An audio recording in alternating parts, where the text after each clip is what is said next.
Hey guys, good morning to you. We're joined now by Charley Frank. He is with the Reds Community Fund.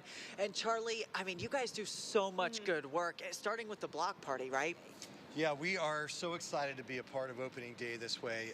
The block party's been around since 2012, but it feels like it's been around forever. It's just the next stage in a day that begins with you all here at the ballpark in the morning, the Finley Market Parade that kicks off at noon. The block party runs from 11 until 4, and then the first pitch at 4:10. So it kind of helps bring the day together. And the other part about the block party is you don't have to have a ticket to the game, and you feel like you're part of the atmosphere and part of the action. And it raises money for our Reds Youth Academy, so it serves a great community purpose too. Tell us a little bit about the mission behind the Reds Youth Academy. Well, we're all about growing the game.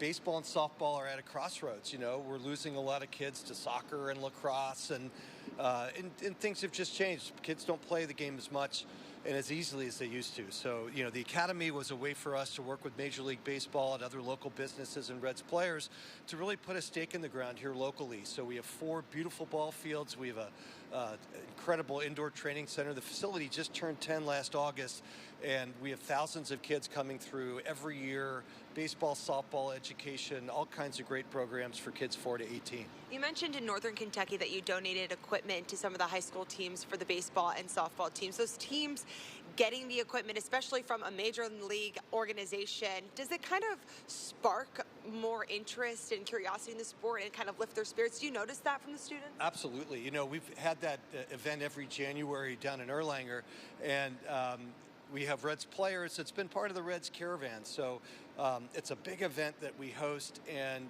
absolutely, we have to draw energy to it for kids to really, feel the power of baseball and softball. For a lot of high schools, their athletics budgets are kind of thin by the time you get to the spring. So we're trying to infuse everything that we can into the game to make it easier, because it's an expensive game to play. So, we want to break down barriers so kids can get access to this incredible game. And we were talking about in the break just before you came on how you guys have built and dedicated several state-of-the-art fields across the area. We have the one just across the river over in Ludlow. Right. You mentioned the new one last year in Augusta.